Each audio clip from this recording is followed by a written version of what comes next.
ఆంధ్రప్రదేశ్ రాష్ట్రంలో టెట్‌కి సంబంధించి మనకి ఏ సెషన్‌లో ఏ ప్రశ్నలు అడుగుతున్నారు? అసలు ఏ టాపిక్స్ మీద ప్రశ్నలు వస్తున్నాయి? పేపర్ ఎలా వస్తుందనేది ప్రతి సెషన్‌కి కూడా మన ఛానెల్‌లో మీకు అప్డేట్ అయితే ఇస్తూ ఉన్నాను. దానికోసం మీరు మన ఛానెల్‌ని సబ్స్క్రైబ్ చేసుకోండి. మన టెలిగ్రామ్ గ్రూప్‌లో కూడా జాయిన్ అవ్వండి. అక్కడ మీకు క్వెషన్స్ అనేవి మీకు ఏవైతే అందుబాటులోకి వస్తున్నాయో ఎప్పటికప్పుడు అవి ఆన్సర్స్‌తో పాటు అప్డేట్ చేసి మన గ్రూప్‌లో అయితే పోస్ట్ చేస్తాను. మన టెలిగ్రామ్ గ్రూప్‌లో కూడా జాయిన్ అవ్వండి. అయితే ఈరోజు ఫిబ్రవరి 28వ తారీఖున ఉదయం సెషన్‌లో ఏ ప్రశ్నలు అడిగారు? ఏ టాపిక్స్ మీద అడిగారనేది మనకి ఎవరైతే ఎగ్జామ్‌కి వెళ్లారో వారు కొంతమంది విద్యార్థులు మనకి పంపడం జరిగింది. వాటిపైన డిస్కస్ అయితే చేద్దాం. సో పేపర్ అయితే ఈరోజు 28వ తారీఖున ఉదయం సెషన్ వచ్చి మనకి చాలా ఈజీగానే వచ్చింది. సో అతి కష్టమైతే ఏమీ కాదు. చాలా ఈజీగా వస్తుందని మనకి విద్యార్థులు అయితే చెప్పడం జరిగింది. సో మనం చూసినట్లయితే ముందుగా సైకాలజీకి సంబంధించి చూసినట్లయితే కనుక రీకాల్ అనేది చూసినట్లయితే కనుక అదే పదానికి యాంటోనిమ్ అయితే అడగడం జరిగింది ఇంగ్లీష్లో. ఇక వైరస్కి సంబంధించి ఎబ్రివేషన్ కూడా అడిగారు. వైరస్ అనే పదానికి ఎబ్రివేషన్ అని కూడా అడగడం జరిగింది.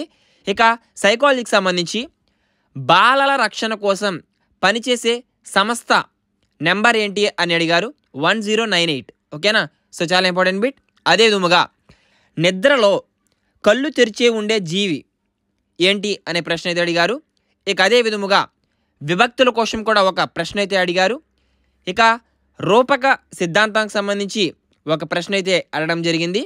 ఇక మ్యాథ్స్లో చూసినట్లయితే కనుక 2 క్యూబులు పక్కపక్కనే పెడితే అని క్వశ్చన్ ఇచ్చి దాని పొడవు పెరుగును వెడల్పు తగ్గును ఎంత పెరుగును అని ప్రశ్న అయితే ఎత్తు పెరుగును అనే ప్రశ్న అయితే ఇచ్చారు. సో దానికి సంబంధించి కూడా ఇవ్వడం జరిగింది.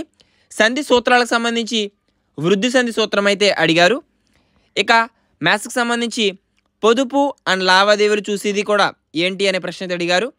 ఇక మన అస్థి పంజరంలో మృదువుగా ఉండేవి ఏంటి అనే ప్రశ్న కూడా అడగడం జరిగింది.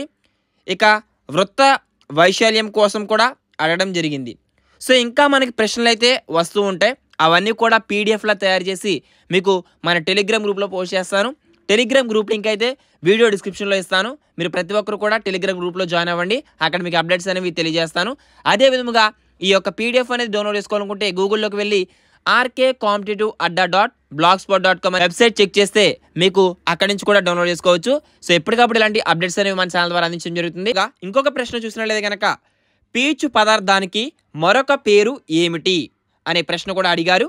ఇక నెక్స్ట్ వన్ చూసినట్లయితే కనుక ఈవీఎస్ సైన్స్ కి సంబంధించి డేంజర్లో ఉండే మొక్కలు జంతువులు పొందుపరిచే బుక్ ఏంటి అనే ప్రశ్న కూడా అడగడం జరిగింది.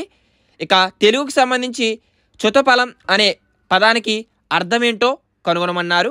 ఇక అదే విధముగా సైకాలజీకి సంబంధించి పై ఆఫీసర్ మీద కోపంతో ఇంట్లో పిల్లలపైన కోపం చూపం ఏ విధమైనది అనే ప్రశ్న అయితే అడగడం జరిగింది. సో దానికి సంబంధించి సంఘర్షణలకు సంబంధించి ప్రశ్న కూడా అడిగారు. రక్షక తంత్రాలకు సంబంధించి కూడా. ఇక త్రిభుజాల కోణాల మొత్తం సంబంధించి ఒక ప్రశ్న అయితే అడిగారు. బహుళకంకి సంబంధించి మ్యాథ్స్లో ఒక ప్రశ్న అయితే అడగడం జరిగింది. ఒక పర్సన్కి 2 బొమ్మలు ఇష్టమే కానీ ఒకటి కొనడానికే డబ్బులు ఉన్నాయి, అప్పుడు వచ్చే సంశయం ఏమిటి అనే ప్రశ్న కూడా అడగడం జరిగింది. సో ఈ విధంగా మనకి కొన్ని ప్రశ్నలు అయితే ఎవరైతే ఎగ్జామ్ రాశారో వారి కొంతమంది అయితే ప్రశ్నలు పంపారు. ఈ విధంగా మీకు అప్డేట్ ఇచ్చాను. ఇంకా వచ్చిన ప్రశ్నలన్నీ దానికి అన్నింటికి కూడా ఆన్సర్లు మీకు అప్డేట్ చేసి పీడిఎఫ్ అయితే ప్రొవైడ్ చేస్తాను. మన ఛానల్ అయితే సబ్స్క్రైబ్ చేసుకుని వీడియోని లైక్ చేయండి. ఇక అదే విధముగా సంక్షేమ పథకాలకు సంబంధించి జగనన్న అమ్మఒడి జగనన్న విద్యా దీవెనకి సంబంధించి నిన్న అయితే అడిగారు. ఈ రోజు ఏం అడిగారంటే కనుక ఉదయం సెషన్లో నాడు నేడులో అంశం కానిది ఏమిటి? Toilets, green blackboard, water, textbooks. So ఇవన్నీ కూడా మనకి నాడు నేడులో అంశం కానిది ఏంటో గుర్తించమని ప్రశ్న అయితే అడగడం జరిగింది. సో సంక్షేమ పథకాలకు సంబంధించి ప్రతి సెషన్లో కూడా బిట్ అయితే రిపీట్ అవుతూ ఉంది. సో దీనికి సంబంధించి మీరు ప్రతి ఒక్కరు కూడా సంక్షేమ పథకాలకు సంబంధించి ఏవైతే ఉన్నాయో వాటన్ని కూడా ఒకసారి చెక్ చేయండి. ఇక ఇంకో ప్రశ్న కూడా మనం చెక్ చేసినట్లయితే కనుక 1906 తర్వాత నీల్ ఆర్మ్స్ట్రాంగ్స్ తర్వాత చంద్రయాన్లోకి వెళ్ళిన పర్సన్ ఎవరు అనే ప్రశ్న కూడా అడిగారు. ఓకేనా? సో ఈ విధంగా అప్డేట్స్ అయితే ఉన్నాయి. మ్యాథమెటిక్స్ సంబంధించి మనకి 120 రూపాయలకు ఒక పూల మొక్క కొని 10% నష్టంకి అమ్మితే అమ్మకం వెల కనుగొనమని ప్రశ్న అయితే ఇవ్వడం జరిగింది.